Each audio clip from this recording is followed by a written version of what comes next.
الحمد لله نحمده ونستعينه ونستغفره ونؤمن به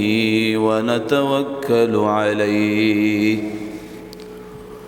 ونعوذ بالله من شرور أنفسنا ومن سيئات أعمالنا من يهده الله فلا مضل له ومن يضلله فلا هادي له وأشهد أن لا إله إلا الله وحده لا شريك له أشهد أن سيدنا ومولانا محمدًا عبده ورسوله أرسله بالحق بشيرًا ونذيرًا وداعيًا إلى الله بإذنه وسراجًا منيرًا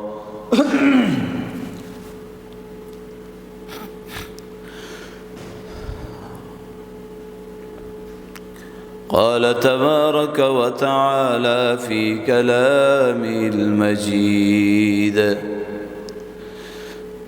أما بعد فأعوذ بالله من الشيطان الرجيم بسم الله الرحمن الرحيم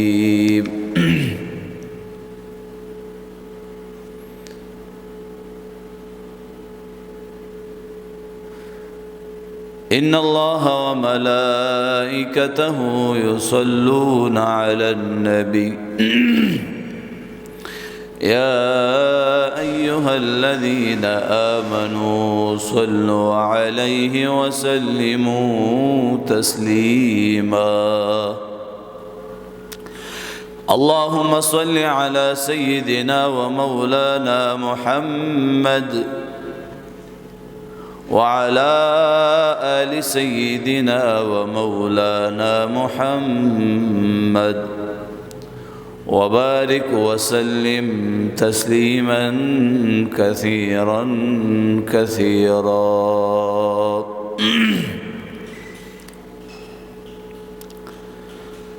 ہے عاقل غگونی سماتا مرگے نپرگ دی سڑے خپل رضا تا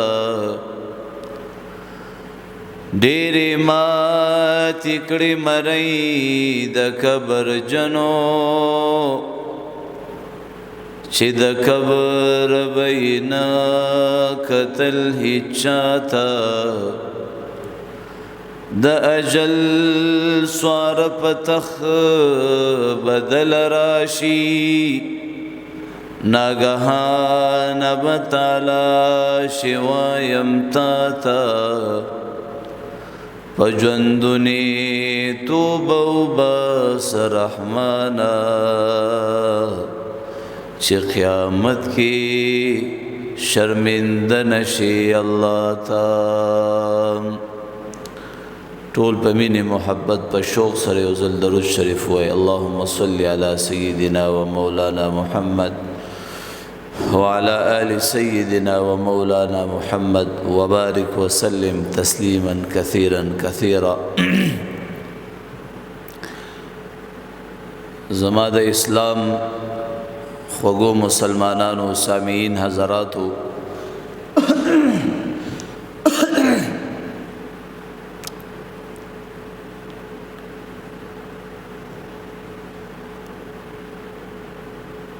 حضرت ابراہیم علیہ السلام باندې چې کم سلور غټ غټ امتحانات راغلیو باقي کې درې امتحانات ما تاسو ته ذکر کړو او بیا په حضرت ابراہیم علیہ السلام باندې چې کم سلورم امتحان راغی نو زما محترمو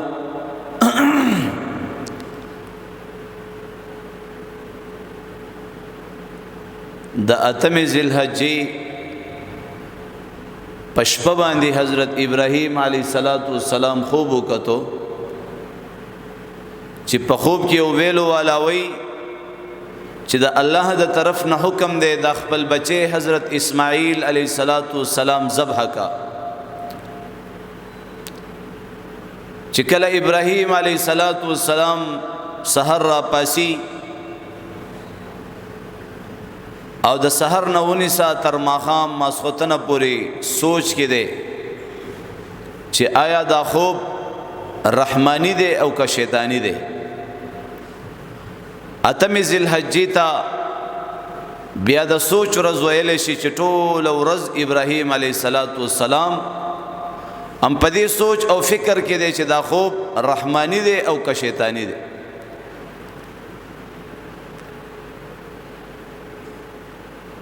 بیا د نهم ذی الحجې په شپه باندې بیا دغه شان خوب حضرت ابراهیم علیه السلام وکړو چې ویلو والا وی چې د الله حکم دی د خپل بچي حضرت اسماعیل علیه السلام ذبح کا بیا په نهم ذی الحجې باندې ابراهیم علیه السلام مکمل تحقیق ته ورسېدو او دا خبره او پیژندله چې دا خوب رحمانی دی او د الله د طرف نه حکم شوی دی چې ته دا خپل بچی سکا دا ذبح کا نو دې ته بیا د پیژندلې ورځ وی چې په دغه نهم ذی الحجې باندې حضرت ابراهیم علیه السلام دا خبره او پیژندله چې دا الله د طرف نه حکم شوی دی چې دا خپل بچی اسماعیل علیه السلام دا قربانی کا او ذبح کا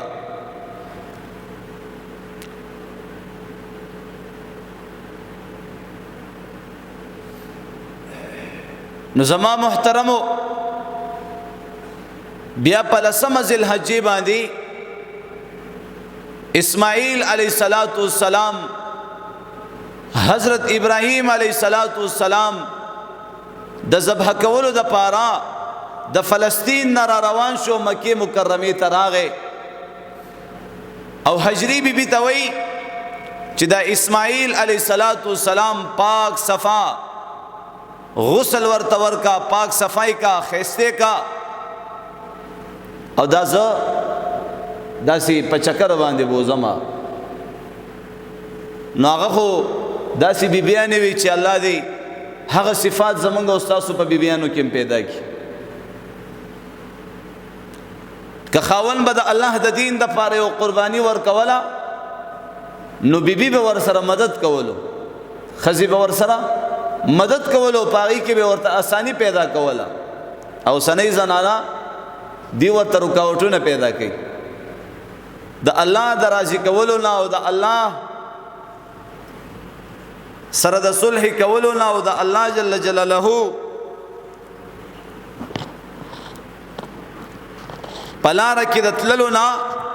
دا زنانه خپل خاوندان منې کوي لګیاوي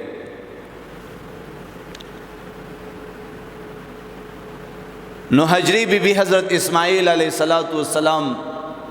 پاک صفائی علم بولو غسل ورکللو او زما محترمو کپڑی ورته ورواچولی سر کې ولا تیل ولګول یخته ورله ګمنس کو پاک صفائی کو ووري ها سپینګیره بابا 86 سال عمر کې دومره لوی امتحان ادا ټول عمر سرمایا دا الله حکم دی دا ذبح کا قربانی کا ز اکثر دا شعر ویم وی خلق په تیر شوی د سرونو نا تتر نه خاطر پته شخله غواړي خلق د الله د راضی کولو د پاره د الله د ملاویدلو د پاره د الله د خوشالولو د پاره کمی کمی قربانی ورکړي او من پتیار جنت غواړو پتیار غواړو بس د ولایت مرتبه ملاوي شي د بزرګي ټاپو لګي من څه قرباني څه سخته څه تکلیف موږ د الله د دین د پاره زما محترمو حضرت ابراهیم علیه السلام اسماعیل علیه السلام ځان سره کړو او مینا طرف ته روان کو د مکی مکرمه نه مینا طرف ته دا فاصله چې څومره ده دا 3 میله ده 3 میله فاصله ابراهیم علیه السلام مینا طرف ته اسماعیل علیه السلام د خپل بچي بوتلو او دی مینا کې یو 2 غرونه دي او د 2 غرونو په منځ کې زما محترم یو لوی میدان دی اوس هغه طرف ته روان کړي دي صد پاره ذبح کولو د پاره چې هغه غټ غټ امتحانات چې اور کې ورغورځول شو الله کامیاب کو زما محترمو خزه پریدا بچے پریدا چرته پریدا په یو بیابان کې پریدا پای کې کامیاب په مصر کې هغه ظالم بادشاہ هغه امتحان راغی پای کې کامیاب اوس بل امتحان په الله کوي ته د الله ولی ځان نه جوړې ته چې ځان الله ته خوښ شم نبی علیہ السلام فرمایي سوچ د الله سره د الله د رسول سره محبت کوي پدې به امتحانات راځي ازمیختونه به راځي غریبی به راځي تکلیفونه او مصیبتونه به راځي او په موږ چې مصیبت راشي په موږ چې تکلیف راشي نو هر سړی غواړي زنانا نارینا وړوکې غټ ټول وای زه کامیاب شم زه د الله خوښ بنده جوړ شم د الله خوخو بندگانو باندې خو ازمیختونه امتحانات راځي دا غي زړونه خو ګډو وي ما تو زړونه الله راضي ما تو زړونه روغ زړونه الله نه راضي چې کم زړه درمن شي کم زړه تکلیف کې شي خفشي دې زړه الله راضي بیا نو ابراهیم علیه السلام چاړه راخسته داو پړې راخسته دی د ټول ژوند سرمایا ځوان بچي د الله د پاره قرباني کوي لګیا دی شیطان دا منظر ګوري چې هغه لوی امتحانات پیوشو هغه د الله د پاره لوی قرباني نه ورکړي اوس د دې زوی قرباني تینا الله پاک مطالبه کړی د چې دا ذبح کا اوس دې تم تیار دی سپینګیره بابا د الله د پاره خپل زوی قربانولو تم تیار دی ابراهیم خلیل الله ابراهیم خلیل الله خلیل چاته وي هغه چاته وي چې دا غي پزړه کې د الله نه بغیر د هیڅ چا محبت نه وي بهر حال شیطان را ابراهیم علیه السلام ته وي پزان رحم وک پدی بچی رحم وک دا سکه لګیای سمره حسین بچي دی وزي قتی ته وګورا دی باډی ته وګورا دی صورت ته وګورا دی خایس ته وګورا چهره ته وګورا دا ته ذبح کې لګیای و یاو د الله د طرف نام د دې د ذبح کولو حکم شوی شي هم دا بچي ذبح کا بهر حال چې دا پتا باندې شیطان مهنت کوي سلورو میاشتو له جمعات ته او سیروزی له الله راضي کولو له مدرسې ته تللو نه نو چې ته د شیطان سره خه مضبوطه مقابله وکي کنه نو شیطان بیا د خزي د طرف نه راتاوي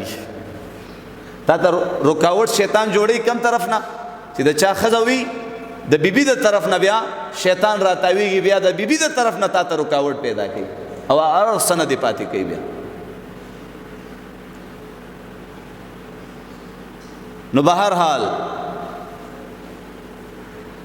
شیطان حجری بیبي لراغه ته خو کور کې قلار ناشتي بیغم ناشتي خاوند لګي دي چاړاو پړې اخسته دي غزوی در لذبح کوي نو حجری بیبي ورته سوي سفر مای تا د سپلار قتل دي چې خپل زوی علاله او ذبح کوي وی چاړې یوړم دي د پارا اپړې یوړم دي د پارا چې ذبح کوي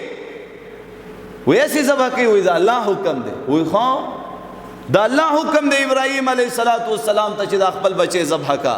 وې دا خو بچي دی خو ز خپل د الله د پاره قرباني دوته تیار یم هغه زنانوي و دا خو بچي دی ز خپل وې د الله د پاره قرباني دوته تیار یم ز شیطان مخ تور شاه اسماعیل علیہ السلام لراغه شیطان لعنتی بیا به د بچی د طرف نه پتا راځي خیال دا اوس هغه خلک کوي چې کم خلک الله راضي کول غواړي کم خلک په دین کې ځان مخ کې کول غواړي هغه خلک کوي انا پوهیږي چې کم سارځي او ماسوتن راځي د دنیا د پاره منډي ترلې شروع کړي انا پوهیږي زما په خبرو دا زمون انبیا زمون اکابرین صحابه دا غي زندګۍ نه مخې ته کوي دا ټول تکلیفونه پاغي تیر شوي دا چې کم په منګو تاسو باندې راځي نو هغه ماشوم ته وی اسماعیل علیه السلام ته شیطان وی ته خدا سي لوبي کې لګیای او بے فکر یو خوشحالي کې لګیای پلار دی چاړه راخستی دا پړې ور سره دی علالای دی اسماعیل علیه السلام مرتضی سي حیران دیران ګوري تاسو پلار کتل چې خپل بچی علالای ولی به می علالای وی کې دې چې د الله د طرف نه ورته حکم شوی شیطان ورته وی خو چې کله دا خبره وکړو بس اسماعیل علیه السلام زمکه تلاش کوي سو کانی رواغه سو گزارې په وکړو نو چې څنګه په گزار وکړو په دې غسخ سترګ باندې چې کم دې شیطان وډون کو ویشتلو په دې سترګ باندې او په دې سره شیطان او تختید یو روایت کې راځي چې ابراهیم علیه السلام باندې دې شیطان بار بار کوشش کولو بار بار وسایس ورتا چول لیکن ابراهیم علیه السلام پاغه باندې و گزاره کړی او دغه گزارونه دغه اداګانی الله پاک قیامت تر ورځې پورې زما عزتمندو د جناب محمد رسول الله په امتیانو باندې دا لازم ملزم کړی دی الله ته د دې هغه اداګانی دومره خوخي نو چې کله شیطان بالکل مایوس شو نا امید شو زما محترم حضرت ابراهیم علیه السلام خپل بچی ته وسوي خپل بچی ته مخ راړی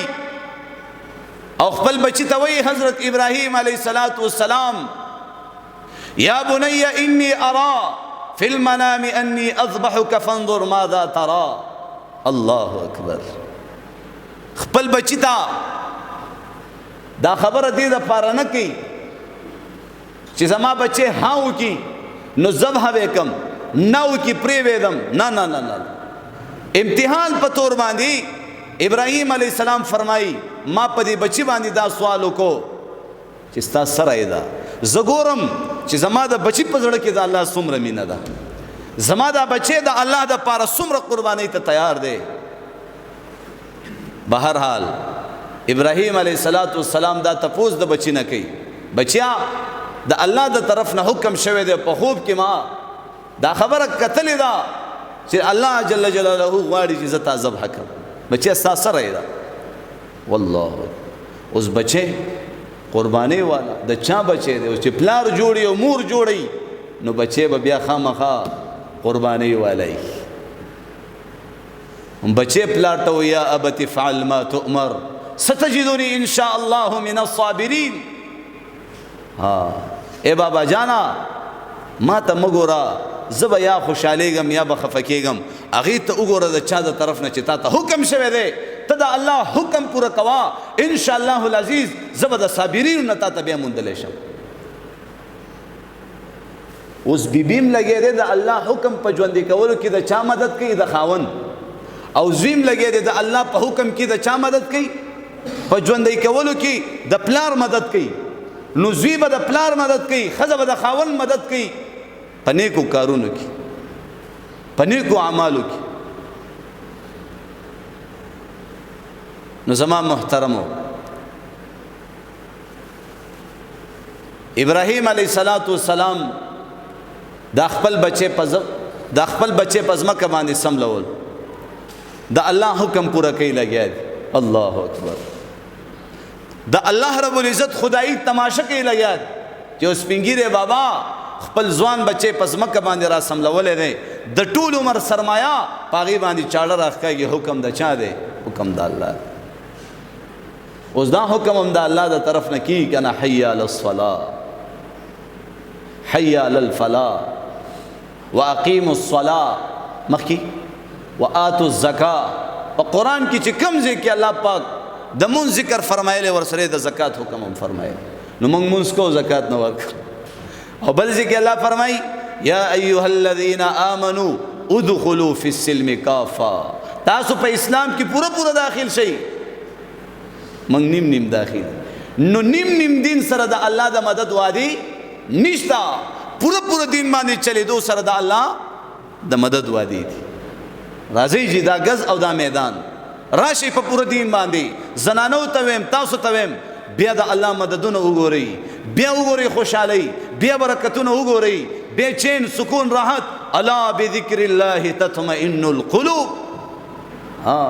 د زړونو اطمینان سکون د الله په یاد کې دی نہ دنیا سے نہ دولت سے نہ گھر آباد کرنے سے تسلی دل کو ہوتی ہے خدا کو یاد کرنے سے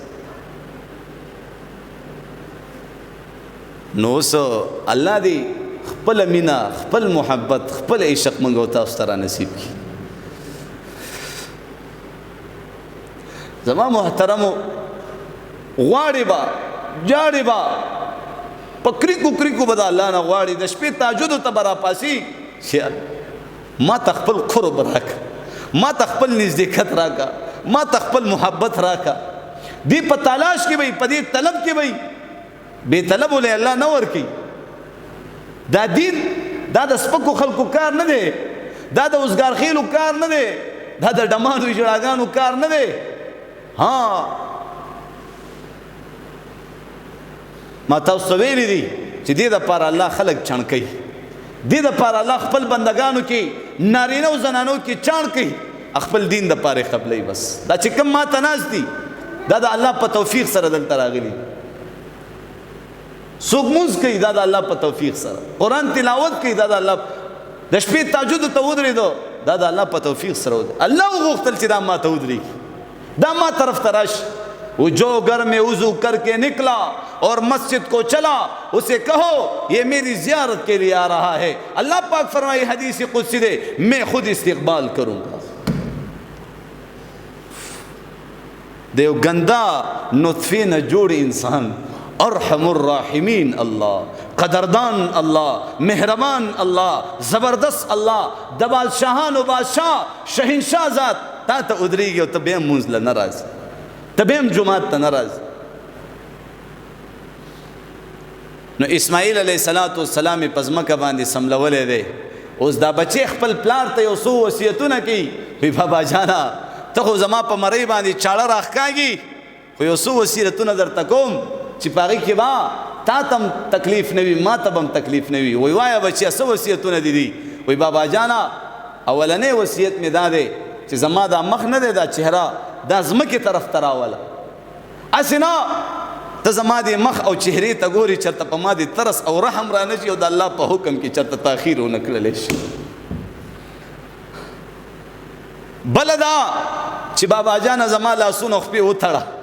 چې زه حرکت نشم کولی هسې نه زه حرکت کوم تا ته تکلیف میلاو نه شي دا بچیو پلار ته تکلیف په داسې وخت کې پلار له تکلیف نه ورکوي پوه شي که زما لاسونه خپې کلکې وتړه بیا ورته څه وایي بابا جانا چاړه ښه تېره کا بیا ورته وایي چاړه ښه په تیزۍ سره زما په دې مرۍ راښکاږه ولې چې دا مرګ ډېر سخت شیز دی چې زما د دې بدن نه دا روح په اسانه باندې وځي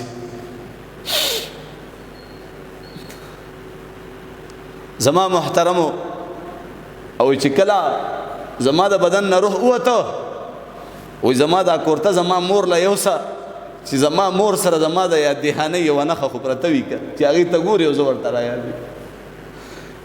بیا ورته وایي بابا جانا ماشومانو ته مه ګوره هسې نه ته ماشومانو ته ګورې او زه درته رایادېږم او زړه کې چې کوم دی درد او غم پیدا کېږي بهر نه د کوڅې ماشومان کور ته مه رادننه کوه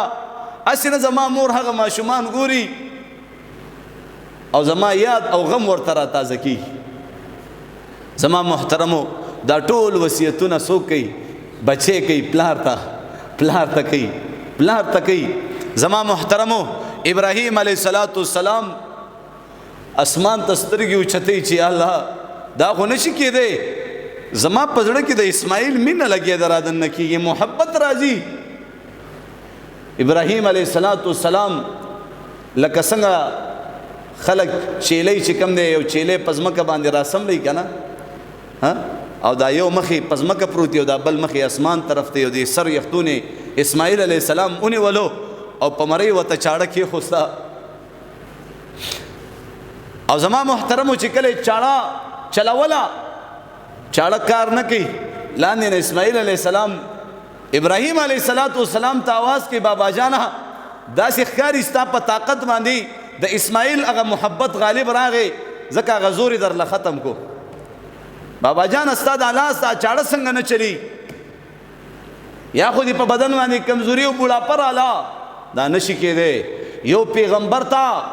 د 4,000 انسانانو طاقت الله پاک ورکړي. الله اکبر. د څومره ګپ دی سر؟ د 4,000 کسان دا جمع شي، ستا څه خیال دی؟ هغې به څومره لاړ لتاړ کوي، څومره تباهي به کوي، څومره په یو پیغمبر کې الله د 4,000 کسانو طاقت ایښو دی. هغه د 4,000 کسانو هغه طاقت، هغه زور په هغه چاڼه باندې د اسماعیل علیه السلام په مرۍ باندې لګی دی. هغه طاقت استعمالي او چاړه پرې کول نه کوي. هغه چاړې زما عزتمندو د یو کمر نه او د یو کاڼي نه داسې په غصې سره او په تیزۍ سره راویشته چې ته ولې پرې کول نه کوي. د الله حکم دی چې دا خپل بچی ذبح کو، ته خو پرې کول نه کېږه. هغه کاڼې په منځ دو شو، ورته وایي دا دومره لوی کاڼې کټکولی شي، ماتولی شي او سرمن نه شي کټکولی. د چړې نه آواز راځي، اے ابراهیم خلیل الله، ستا د رب د طرف نه ما ته حکم شوی دی پرې کول مه کوه، او ته یې پرې کول وکړه. اے ابراهیم خلیل الله، زه ستا ومنم او که ستا د رب ومنم، زه ستا ومنم او که ستا د رب ومنم. زما محترمو، الله اکبر، سخته خبره ده که نه ده؟ ته خپل بچي ته داسې ګوره. زمونږ خو په هغه څاروي باندې څومره ترس راځي چې دا بوسلالیږي، د اختر په ورځ باندې د زړه درد کوي. او بیا هغه بچی چې زما عزتمندو 85 سال عمر کې الله پاک ورکړی دی، یو فرزن یو بچی دی، او د الله د طرف نه په دې باندې دا امتحان دی چې دا هم ذبح کړي. هغې په زړه به څه تېرېږي،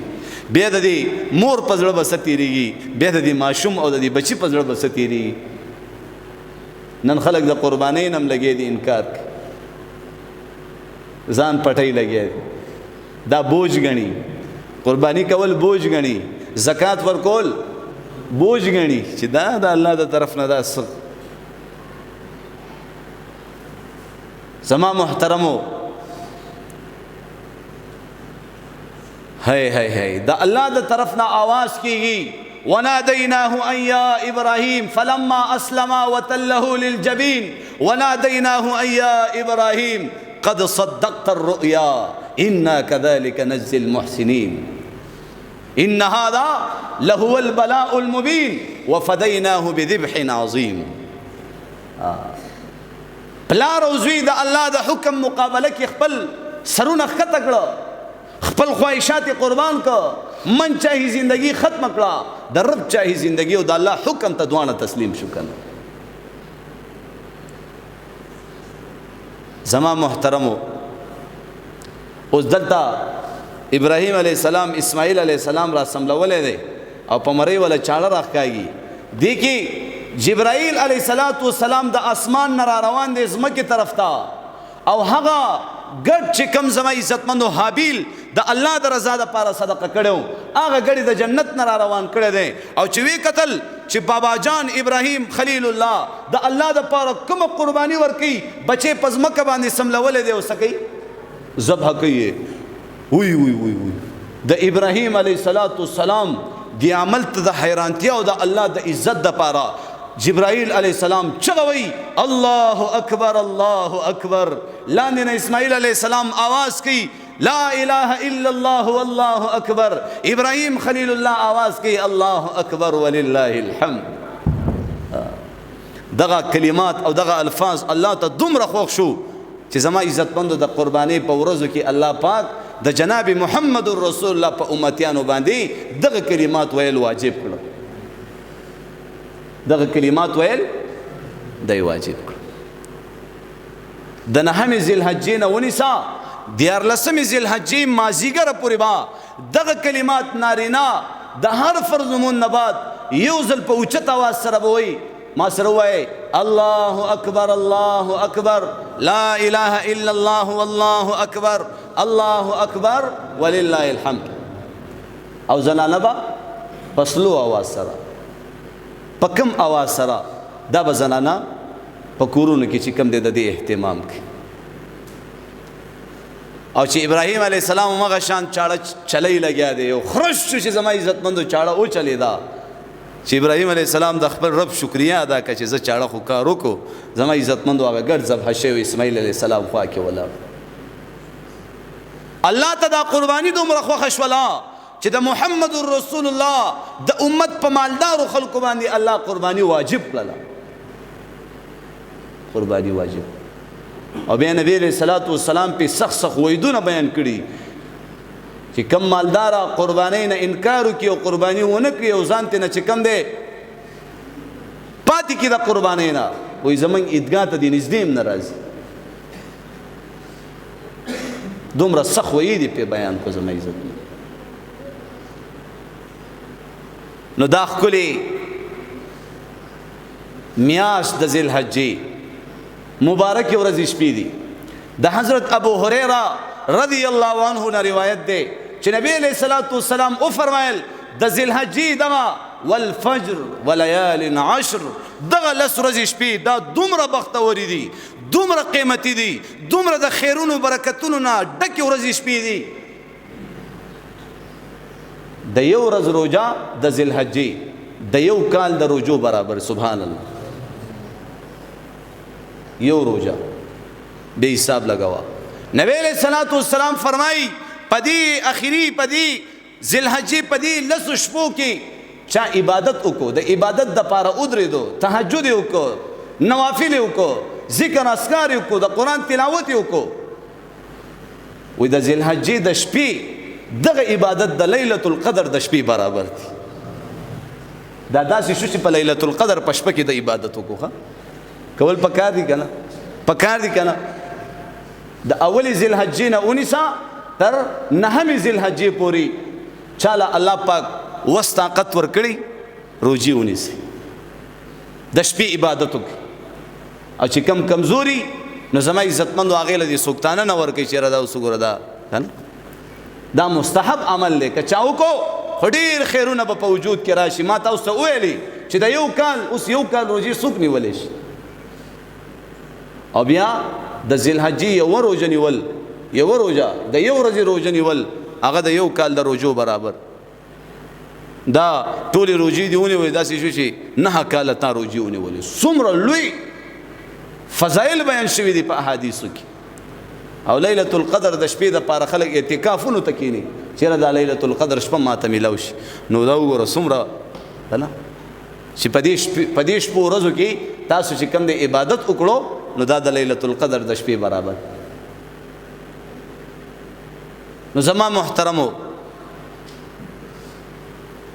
ان شاء الله جمعې مانزه د پاره چې کوم د تاسو راتلی تاسو به نوکان کټ کړي اختبم برابر کړي نو چې کوم ملګری د قربانۍ اراده او نیت لري نو زما عزتمندو ا د خپل نوکان او د بدن خپل زائد وختان چې کوم دی هغه به نه کټ کړي چې کله د خیره سره قرباني وکړه دا غینه بعد چې کوم دی به د نوکانم کټ کی او به د وختان چې کوم دی هغه بیا خستل شي. نو اوس د دې قرباني متعلق صحابه عرض کی ما هذه الاضاحی یا رسول الله دا قربانی چې موږ تاسو بکو دا څه شي دي. نبی علیہ الصلوۃ والسلام فرمای سنت ابیکم ابراهیم علیہ الصلوۃ والسلام دا تاسو د بابا ابراهیم علیہ الصلوۃ والسلام عمل له دا غي سنت طریقه ده. بیا فاطمه رضی الله عنها ته نبی علیہ الصلوۃ والسلام فرمایل اے فاطمه اے لورجانی چې کلم قربانی کیږي ترازا او هغه ځکه ودرېږي چې په کم ځکه قربانی کیږي چې د دې ساروی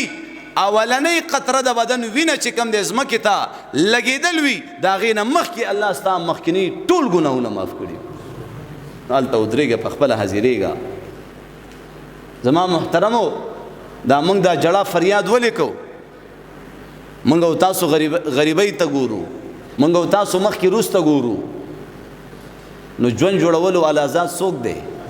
عزت ورکولو والا ذات مالداری راوستلو والا ذات غریبی ختمولو والا ذات بیماری ختمولو والا صحت ورکولو والا شپه ورځ راوستلو والا هغه کن فیکون ذات ته چې درته یو پر اراده وکړه په سکندونو کې به درته دومره مال راولي والله کې به سنبال کی ها موږ څه وایو که چا په قرض باندې قرباني وکړه په قرض پیسې راواخیستلې او قرباني وکړه وی را روان کال به الله رب العزت دومره مال درته راوستی چې دا به د قربانۍ مستحق وي قرباني به پې واجب وي یعنې مالداره به وي او چې کم قرض یې رااخیستی و هغه به هم الله ختم کړي او د دې د برکته د باندې نور کم قرضات یې به هم الله خلاص کړي دا ګورې د الله دپاره خبرې دي ها دا حج د الله دپاره عمره د الله دپاره بچي دپاره واده کېده د الله دپاره بچي د ګناهونو نه منې شي ته خو عزم وکړه که نه وګوره چې د دې بچي د واده دپاره څومره اخراجات ضروریات دي رب یې د کوم ته طرف نه را برابروي بیا وګوره موږ نیت نه دی کړی موږ هغه نیت هم نه دی کړی انسان عزم وکړي پوخ نیت وکړي بیا الله پاک ورا ذات کن فیکن ذات الله به دې د دې عمل د برکته دا ټوله تنګدستي ختمه کړي دا ټوله غریبي به دې الله ختمه کړي زما محترمو قربانی ان شاء الله العزیز ورسره به د الله نه غواړو چې موږ او تاسو هم د الله دپاره یو څاروی یو ګډ یا یو ګډه یو چیلی چې کوم دی د الله دپاره قرباني کړو او که وس دې نه کېږي چا سره حصه ونیسه چې ځان له په ځان له باندې قرباني نشي کولی چا سره حصه ونیسه زما محترمو په خپلو دعاګانو کې جړا فریاد او پوخ یقین سره دعا غوښتل وای دا دعا چې کومه ده وای دا د عبادت مغز دی نبی علیہ السلام فرمایي کوشش کوئ د الله سره د تعلق د الله سره د پیار مینې محبت د الله سره راز نیاز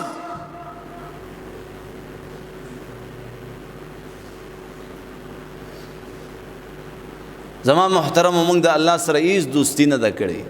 د الله سره زموږ هیڅ پیار نشته هیڅ محبت نشته اوس د عمر رضی الله عنه د خولې نه به خبره وتل او آیاتونه به را نازلېدل دا بسم د الله سره مینه وکړه محبت وکړه د الله په لاره کې او د الله دپاره مال جان اولاد هر څه قربانول هغې ته آسان او موږ ته څومره ګران څومره سخته ده موږ ته څومره غر شوي دي نو زما محترمو عزم کوئ نیت کوئ ان شاء الله الله درته بیا آساني چې د چا په زړه کې د الله مینې محبت وي هغې ته زکات ورکول هغه مشکل کار نه دی مونځ کول حج کول عمره کول قرباني کول دا ټول عبادتونه کول هغې ته هیڅ مشکل کار نه دی خو چې په دې زړه کې چې کم دی مینه خو وي که نه محبت خو وي که نه او الله خو موږ وپېژنو چې الله څوک دی په هغه الله باندې عاشقان نه یو په ښځه او په بچو د دنیا په خلکو په پیسو په دکانونو او الله قرآن کې فرمایي صبغة الله ومن احسن من الله صبغه دا الله نه څوک ښایسته کېدی شي او بیا دغه ښایسته الله دغه انسان ښایسته پیدا کړو او د دې په دې تخلیق باندې الله څلور قسمونه کوي والتین والزیتون وطور سینین وهذا البلد الامین لقد خلقنا الانسان فی احسن تقویم د یو خاون گورنرو د خپلې ښځې سره ډیره مینه ده محبت دی ښځې ډیره ښایسته ده حسینه ده او دته ډیره محبوبه ده نو دا هغه جذباتو کې دومره راغی چې زما عزتمندو څوارلسمه سپوږمۍ راختې وه او د هغې هغه رڼا او شغلې او هغه دومره زیاتو چې دا خاوند د خپلې ښځې ته وایي وایي که ته د دې سپوږمۍ نه زیاته ښایسته نه یې که نو په ما باندې ته طلاق یې وایي په ما باندې بهر حال زما عزتمندو خبره چلیدا ټول او خو ډېرې بیبیانې ښځې وي د الله نه ویرېدلو والا په زړه کې د الله ویره هغه بس فوراً تېنه چې کوم دی وایي تر څو د دې مسلې حل راویستی نه یي که نه زه تا سره نه خبرې کوم او نه ته زما مخ کتلی شي داسې ښځې فوراً تېنه زما عزتمندو مخې واړول وایي اول د دې مسلې حل اوس مونږ او تاسو څومره اوتو بوتو کې مبتلا یي نن تپوس کوم سبا تپوس کوم به دغه شک و شبهاتو کې مبتلا یي او هغه تپوس مونږ ونه کړو نو یار زمونږ د دې عبادتونو به څه کېږي زمونږ د دې قربانیانو به څه کېږي زمونږ د دې عمرو حجونو به څه کېږي حاجي صاحب باج له روان یو د حج الله دې معافي وکړي نو زما محترمو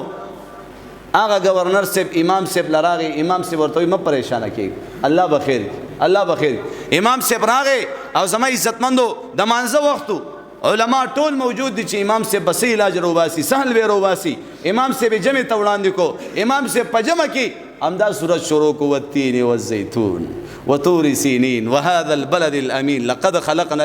الانسان فی احسن او دا آیات بار بار ویلو بار بار ویل شاته نغي فتح ورکول او کې چرته مخ کې نه ورځي کنه او پدې کې اوس د خپل مسله دا چې کوم او فتوا مخ ترغلی ودای حل کوله چې کله سلام وګرځولو ته امام صاحب دا آیات بار بار دوراولو مخ کې د نظر لکه څنګه مخ کې راتلو خود دې مسلې حل هم پدې آیات کې د دې مسلې حل هم پدې آیات کې چې الله پاک فرمایي انسان ما د هر سنه خسته پیدا کړي هر سنه انسان ما خسته پیدا کړي نو نور سپوږمۍ ستوري چې څومره په دنیا کې تاسو ته سخکاری د دې هر سنه وای انسان الله خسته پیدا کړي نو دا خسته انسان دا چې کله وفات شي د دې دا خسته بدن دا چې کله موږ په دې قبر کې کیدو نو دا یاد ساتي وای دا بدن پړسیږي دا چې څومره له حد ورله جوړ کړي وای دا ټول قبر بند کړي دا دومره پړسیږي سم موټا خان شي دومره پړسیږي او اخره کې غشي دا بدن په منځ اوچوي دا خېټه اوچوي او دا لری کلمی او دا سپدي قبر کې زما عزت مند هي دا خسته انسان دا خسته زنانا دا نن چې د خپل بدنونه لغړ تغړ کړي په ټیک ټاکو باندې پوره دنیا ته د خپل جسمونه خي الله اکبر دا بدنونه په دې خاورو کې زما عزت مند دغه کیفیت ته برابرۍ مونږ تاسو ټول ور رواني په دغه لار باندې سفر مای تا چې بل باندې د خاورو ډېرې جوړ کړو دغه شانتي به پتا هم ووري خاوري اوازونه چې د بل د مرګي اوري دغه شان به ته د خپل مرګي هم ووري عجیب رحمان زړه دې د کتو دی چې مرګي په دنیا شته او طلاقان ټول د مرګ راځي کنه برازي ټول له مرګ راځي اوس د دې مرګ د پاره مونږ هیڅ تیارې نه دی شو والله دغه زناور زما عزتمندو دا چې څومره مارغان او کارغان او څومره زناور دي هغه ته د دې انسانانو عملونه او د دې اعمالو د وجې پاغي باندې کوم عذابونه مسلط هغه تخکاری او رمباړي او چغي وي زمنګ بس کیږي دا یو خزي خاون مړو خزي پزان نه باندې کړیو کنه زمنګ بس کیږي او د بچو منګ ویل خاون خو مې مړ شو پلار خو مې مړ شو مونږ یتیمانان شو زمنګ بس کیږي دی چغي وي لګي نو دغه خزم چغي والی چې خاون خو مې مړ شو زما بس کیږي زما د وړو وړو بچو بس کیږي خو کی وخزه ناسته وا وی خوري د سیمه وای چې زما بس کیږي وې زما د خاون بس کیږي ورغه ډیر حرام د لدی کور تر ازغله ولي ورغه د خاون په فکر کې وجاړه دغه بس کیږي رونو درخواست کوم سانس ہے چانس ہے سانس ختم چانس ختم توبه به وباسو ان شاء الله د 15 وخت د موز اهتمام وکړو ان شاء الله د والدینو خدمت وکړو ان شاء الله د نظر استعمال غوګونو اوریدل لاسونو نیول د خپوت لل صحیح کو ان شاء الله د چا د پاره الله نه پټې دی شو نشو پټې دی والله ذری برابر چیز د الله نه پټې دی نشي او دا انسان خو الله پاک اشرف المخلوقات پیدا کړي تبه څنګه پټېږي هي نو دا الله یرا دا په خپل زلونو کې پیدا کو ان شاء الله پیدا کو د 15 وخت د موز اهتمام وکاو د ما عزتمندو د جمعې پر ورځ کوشش کوي د ټول نړومبه جمعه تر نفس نه غواړي هر مونږ د پر ټول نړومبه دا په وخت مخ کې اذان ولي وشي قسم دې ز په دې جمعات کې ولاړم نیم من جمع ته پاتې شي دا مقتدیان به جمعه تر روان شي نیم من ز قسم دې دومره یریګم زم یا الله څومره قدردان الله به مونږ ته سنوي نیم من پاتې شي نیم من قسم بالله نیم منټ په دې دومره غټه علاقه کې په دې دومره جسبانو مسلمانانو په دې دومره خسته خستګیرو کې نیم منټ کې زما عزتمندو دا جمعات خالی وي او نیم منټ چې کله زه مصلی ته وړاندې شم دوه درې کسان هغه ټیم را رسېدلي اقامت وشي او چې کله زه قرت پوره کوم بیا وروسته سب پوره ډکي بیا دا ولې موږ کوو دا ولې موږ داسې کوو د دنیا زما اوستا یو نوکری یو ډیپټي هغه ته څومره په وخت ځان رسولې الله بدر نګیله کوي د دې متعلق چې دا مونږ ما فرض کړو ما حکم کړو واقیم الصلاه مونږ کوي او د دې مونږ به د قیامت پر ورځ د ټول نړومبه تاسو کوم او په دنیا کې تاسو د دې مونږ سره څه شروع کړی او دا مونږ چې وي صحیح راوته او دې مونږ سره مونږ څه شو نن نظم کوو انشاءالله چې څنګه اذان په وخت مخکې کیږي که نه کیږي ځکه ستا ډېر همزوري کار دی 15 منټه دې لیټ شه 10 منټه خو مخکې راشه که نه 10 منټه لیټ شه 15 منټه خو مخکې راشه که نه زما عزتمندو دا د زړه درد مې درته بیان کو نور هېڅ هم نشم کولی زه ډېرو خلکو ته ویم دلته دې حجرې ته مانځله مه ځئ بیا هم ځي زه خلکو ته ویم دا د الله کور دی جومات ته راځي بیا هم نه راځي زه خلکو ته ویم چې دا خلک چې کوم دی ګمراهۍ طرف ته خلک رابلي راشي زما مدد وکړي زه د الله د دین دپاره جنګېږم خلک خیر طرف ته هدایت طرف ته راست طرف ته رابلم زما سره ودرېږي ما سره نه ودرېږي زه صبر کوم زه خپل رب ته بس جړا فریاد کوم یا الله تا رسه ګور یا الله تا رسه ګور یا الله زه ځان ته به دعا کوم که زه به د دې مقتدیانو دپاره خیرخوا نه یم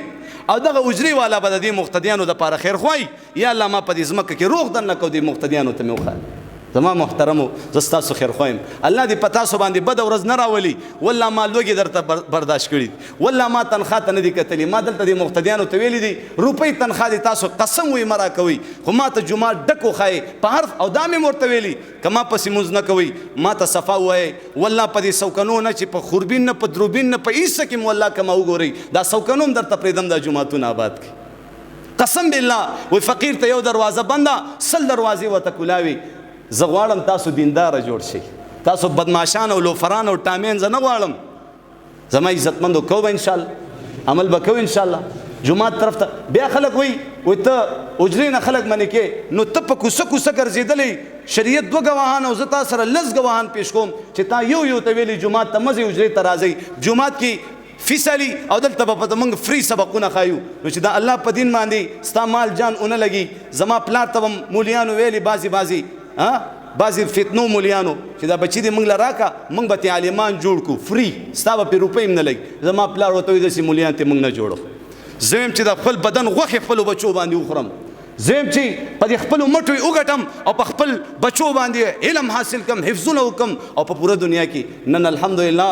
تاسو ته زه ښکارم چې چرته زه انشاءالله دا فقیر ملنګ قاري صاحب دا به انشاءالله په هر ځای کې سړی پیژني دا د اخلاص او د وفادارۍ او د دیندارۍ او زما عزتمندو زما د پلار هغه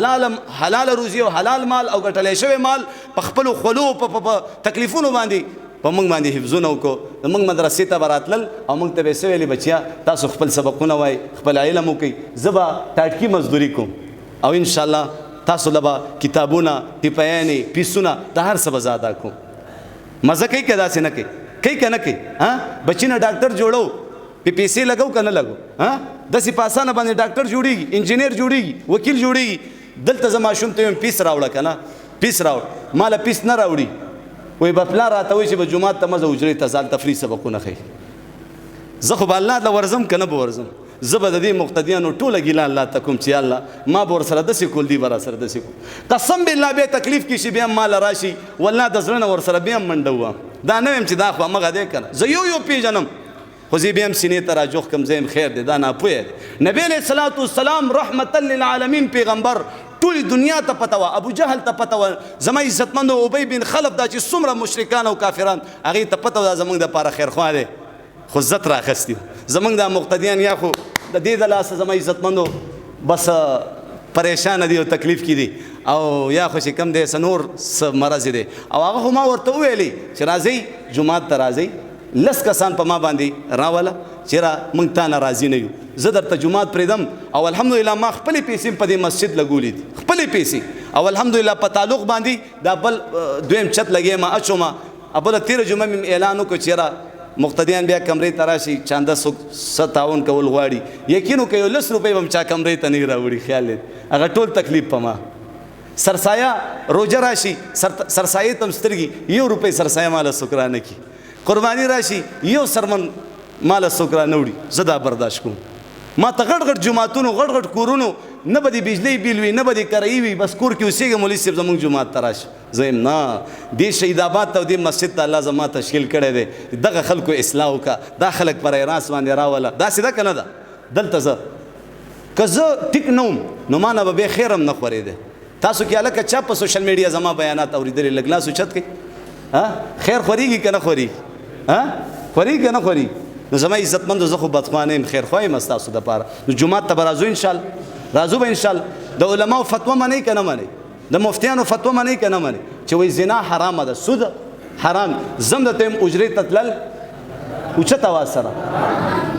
عبادت د پاره مونږ د پاره جمعات ته ټیک ده که نه. موږ علما الحمدلله د چا نه نه یریو، موږ د خپلې سینې نه دي، د خپلې سینې دا د الله دین د پاره داسې را مخې ته کړي دي. ستا د تمانچې او د پیستول نه دا ګرمه ګولۍ نه ده، دا په دې سینه باندې یخېږي د الله په فضل ښه. دا سینې موږ نیولې د الله دین ته. والله زه خپل ذاتیاتو د پاره چاته نه جاړم، د الله دین کې زما عزتمندو ما سره به مرسته کوئ انشاءالله، مدد به کوئ انشاءالله. ما تاسو ویلې دا خلک د الله په فضل مې درله اخې توخې نه ویستل، د پاسېدو نه مې درله ویستلي د الله په فضل، خو زه د خپل مقتدي نه یریږم چې دا د ماله د لاس په ځای نه ستوڼی را کړي، د خپل مقتدي ماله جومات ته نه راځي. ما ته علما وایي دا که مونږ دې جومات کې امامان والله وختي به تښتېدلی وی، او ته ورته اوس هم پروت یې. مې زما مقتدیان ما سره بعضې وفادار دي، زه هغه مقتدیانو سترګو ته ګورم دلته ورته پروت یم، زه ورسره وفاداري کوم که نه کوم زما عزتمندو زه وفادار یم، تاسو را سره بې وفایي مه کوئ. انشاءالله زه به خپلو دعاګانو کې خپل رب ته جاړم، الله دې ستاسو تمامې پریشانیانې ختمې کړي، الله دې ستاسو هغه تکلیفونه ختم کړي، هغه پریشانیانې چې د هغې دپاره تاسو ډېر تکلیف کې او پریشانې. زه به الله ته جاړم، الله نه به غواړم انشاءالله العزیز. زما دعا به الله په تاسو اثر کوي چې زما په خبره باندې عمل وکړي، کوو به انشاءالله. الله دې په دې ټولو خبرو د عمل کولو توفیق. اللهم ربنا آتنا في الدنيا حسنة وفي الآخرة حسنة وقنا عذاب النار وأدخلنا الجنة مع الأبرار يا عزيز يا غفار برحمتك يا أرحم الراحمين. سنتك يا الله.